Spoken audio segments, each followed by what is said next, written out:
Imagine walking into a courtroom, expecting justice, only to be laughed at, mocked, and humiliated by the very judge sworn to uphold fairness. That's exactly what happened when a teenager stepped into court one fateful morning. The judge smirked, the lawyers scoffed, and the entire room erupted in laughter at the sight of what they thought was just a kid playing dress-up. But what no one knew was that this teenager carried a secret so powerful it would turn the entire courtroom upside down, silence the laughter, and leave even the judge himself speechless. This is the story of how prejudice was shattered in the most unexpected way.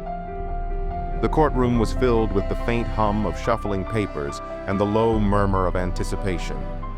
People leaned forward in their seats, eager to witness yet another day of trials that had become almost theatrical. In the midst of the tension, the heavy wooden doors creaked open, and a young teenager stepped inside. He couldn't have been older than 17, his frame still carrying the awkwardness of youth, his suit slightly oversized, and his gaze both nervous and determined. A ripple of laughter swept through the audience. What was a child doing in the solemn chambers of justice? The judge, a man whose reputation for sarcasm preceded him, raised his eyebrows with thinly veiled amusement. His lips curved into a smirk as he leaned back in his chair, silently mocking the very sight before him. No one in that room could have guessed that beneath the surface of this teenager's timid appearance lay a secret that would flip the courtroom on its head. And yet, the boy remained calm, even as skeptical eyes bore down on him. Something about his quiet confidence suggested this was no accident. He had stepped into this room for a reason.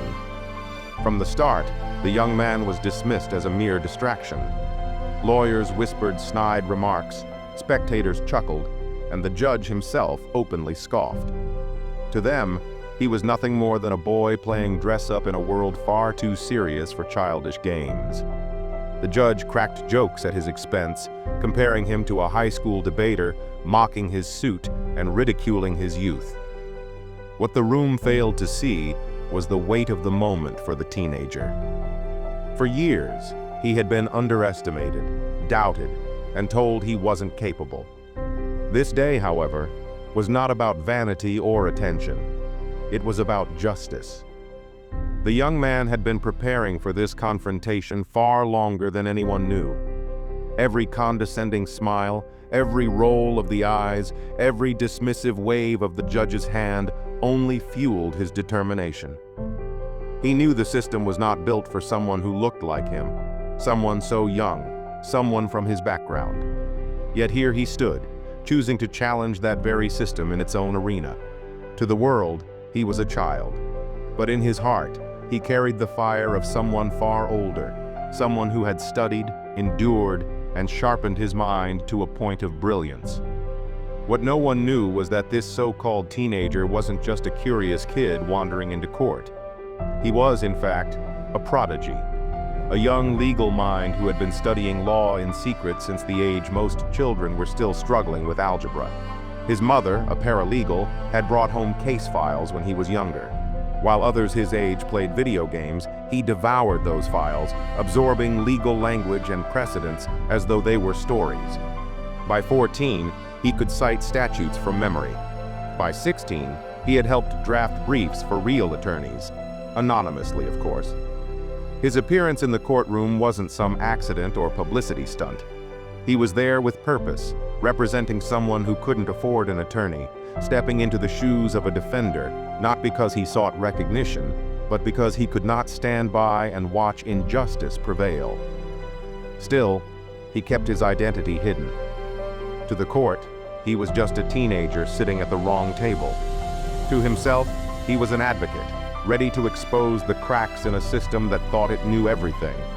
The judge's arrogance only made his mission more urgent. The judge leaned forward, tapping his gavel with a theatrical sigh. His voice dripped with sarcasm as he questioned why a child was sitting in front of him. Each word was laced with mockery, meant to entertain the room at the boy's expense.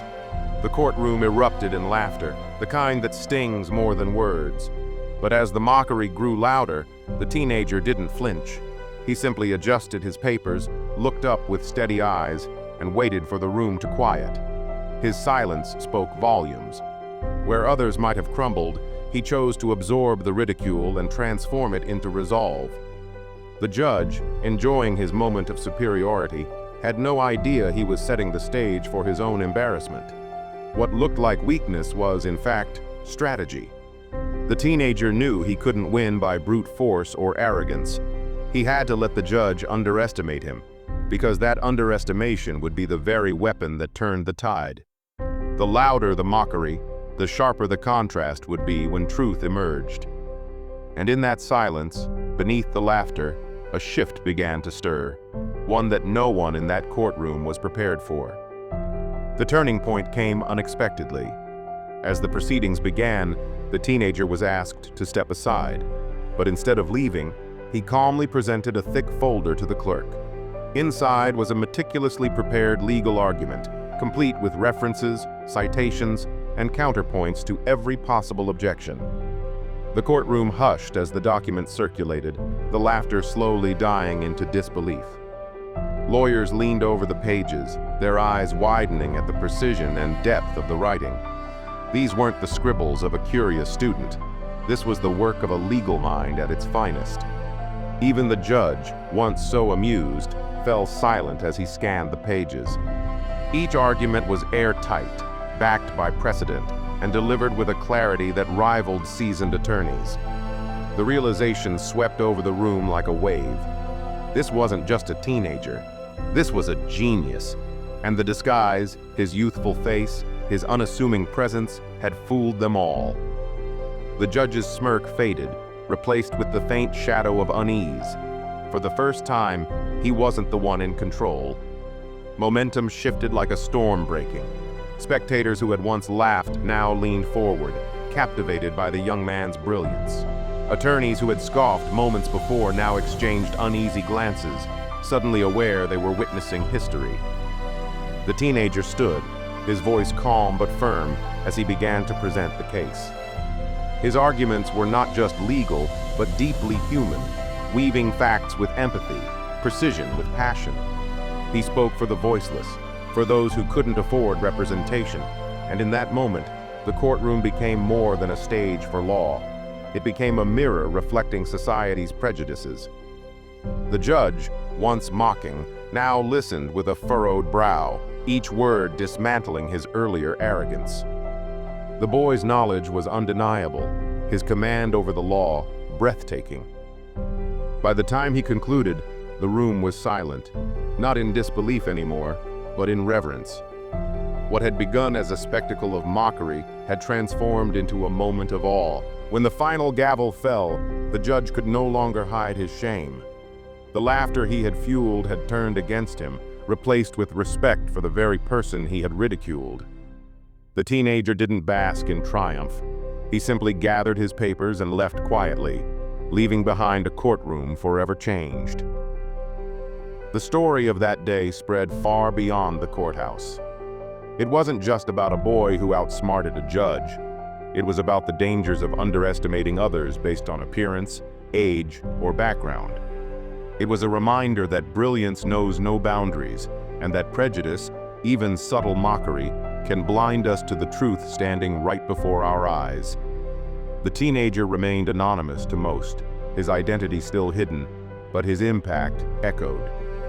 He proved that courage could wear the face of youth, that wisdom could come from unexpected places, and that even the most powerful can be humbled when they judge too quickly. And so, one question lingers. How many other hidden geniuses walk among us, mocked and overlooked, simply because the world refuses to see beyond the surface?